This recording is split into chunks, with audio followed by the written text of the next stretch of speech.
Lyman, Balmer, Paschen, Brackett, Pfund, Humphreys. লাইম্যানের জন্য n1 এর মান 1, বামারের জন্য 2, প্যাস্টেনের জন্য 3। আশা করি বুঝতে পারছো। তুমি যদি সিকোয়েন্সটা মনে রাখো তাহলে n1 এর মানটা ওই সিকোয়েন্স অনুযায়ী হবে। n2 এর মানটা কি?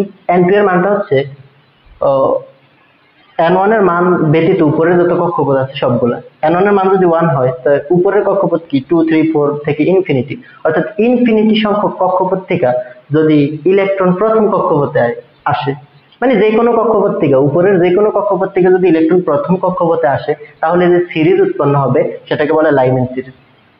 মনে করো এই দেখো 7 নম্বর কক্ষপথ থেকে 1 নম্বর কক্ষপথে আসছে, 6 নম্বর থেকে 1 নম্বরে, সবগুলোর থেকে যদি যে কোনো কক্ষপথ থেকে 1 নম্বর কক্ষপথে ইলেকট্রন আসে তাহলে যে সিরিজ উৎপন্ন হয় সেটাকে বলা হয় লাইম্যান সিরিজ। ইলেকট্রন যদি 2 নম্বর কক্ষপথে আসে উপরের কক্ষপথ থেকে তাইলে হয় বামার সিরিজ। ইলেকট্রন যদি 3 নম্বর কক্ষপথে আসে তুমি দেখো প্যাস্টেন সিরিজ। 4 নম্বর কক্ষপথে আসলে ব্রেকেট সিরিজ, 5 নম্বর কক্ষপথে আসলে ফুন্ড, 6 নম্বর কক্ষপথে আসলে হামফ্রিজ সিরিজ। তো আমাকে একটু মনে রাখতে হবে লাইম্যান সিরিজের জন্য n1 এর মান 1, n2 এর মানটা হইতে পারে 2, 3, 4, 5 যে কোনোটাই হইতে পারে।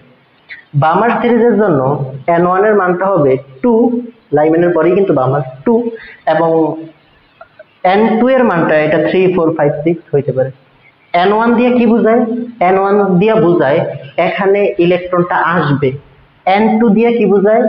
যেই সকল কক্ষপথ থেকে আসবে, যেই সকল কক্ষপথ থেকে আসবে, অর্থাৎ এই সমস্ত কক্ষপথ থেকে এই কক্ষপথটাতে ইলেকট্রন আসবে।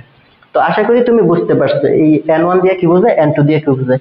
এখন দেখো উপরের কক্ষপথ থেকে যদি 1 নম্বর কক্ষপথে ইলেকট্রন আসে তাহলে সিরিজ উৎপন্ন হয় লাইম্যান সিরিজ, এবং এই সিরিজের জন্য যে বর্ণালী অঞ্চলটা পাওয়া যায়, একটা তরঙ্গ দৈর্ঘ্য পাওয়া যায়, তরঙ্গ দৈর্ঘ্য বিশ্লেষণ করলে যেটা পাবো সেটা হচ্ছে অতি বেগুনি রশ্মি, অর্থাৎ অতি বেগুনি বা ইউভি রশ্মি পাবো।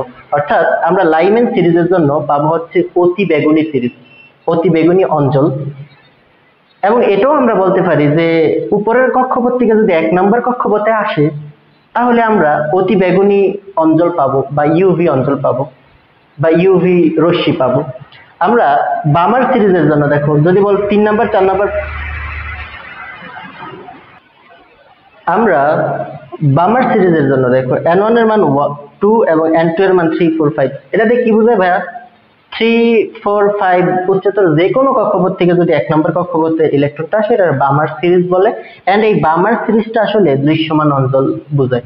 বামার সিরিজ দ্বারা আমরা দৃশ্যমান অঞ্চল দেখি, অর্থাৎ ইলেকট্রন যদি উপরের কক্ষপথ থেকে 2 নম্বর কক্ষপথে আসে তাহলে আমরা দৃশ্যমান অঞ্চলের তরঙ্গ দৈর্ঘ্যটা দেখবো আর কি, দৃশ্যমান অঞ্চলের আলো দেখবো। তারপর দেখো প্যাস্টেন, ব্রেকেট, ফুন্ড, হামফ্রিজ। তোমরা বুঝতে পারছো যে উপরের কক্ষপথ থেকে 3 নম্বর কক্ষপথে আসলে প্যাস্টেন, উপরের কক্ষপথ থেকে 4 নম্বর কক্ষপথে ইলেকট্রন আসলে হয় ব্রেকেট, উপরের কক্ষপথ থেকে 6 নম্বর কক্ষপথে আসলে হয় হামফ্রিজ। আশা করি এটা বুঝতে পারছো। তার মানে পরে দেখো তোমার হচ্ছে বামার সিরিজের পরে সবগুলাই হচ্ছে অবলোহিত রশ্মি উৎপন্ন করবে। বামার সিরিজের পরে সবগুলাই অবলোহিত রশ্মি উৎপন্ন করবে, অর্থাৎ আমরা দৃশ্যমান আলোটাই শুধু দেখতে পাই, উপরের আলো দেখতে পাই না, নিচের আলো দেখতে পাই না। এই সিরিজগুলোর মধ্যে শুধুমাত্র বামার সিরিজে দৃশ্যমান এটাই আমরা দেখি, বাকিগুলা কিন্তু আমরা দেখতে পাই না। এই জন্য বামার সিরিজটা একটা ব্যতিক্রম সিরিজ, বামার সিরিজটা একটা ব্যতিক্রম সিরিজ। তোমাকে যদি বলে লাইম্যান, বামার, প্যাস্টেন, ব্রেকেট, ফুন্ড, হামফ্রিজের মধ্যে ব্যতিক্রম কি, অবশ্যই এটা হবে বামার। কেন? এটা আমরা দেখতে পাই, বাকিগুলা দেখতে পাই না। তোমাকে যদি বলে যে লাইম্যান সিরিজের মধ্যে বা এখানকার সিরিজগুলোর মধ্যে কে অতি বেগুনি অঞ্চলে থাকে, সেটা হচ্ছে লাইম্যান সিরিজ।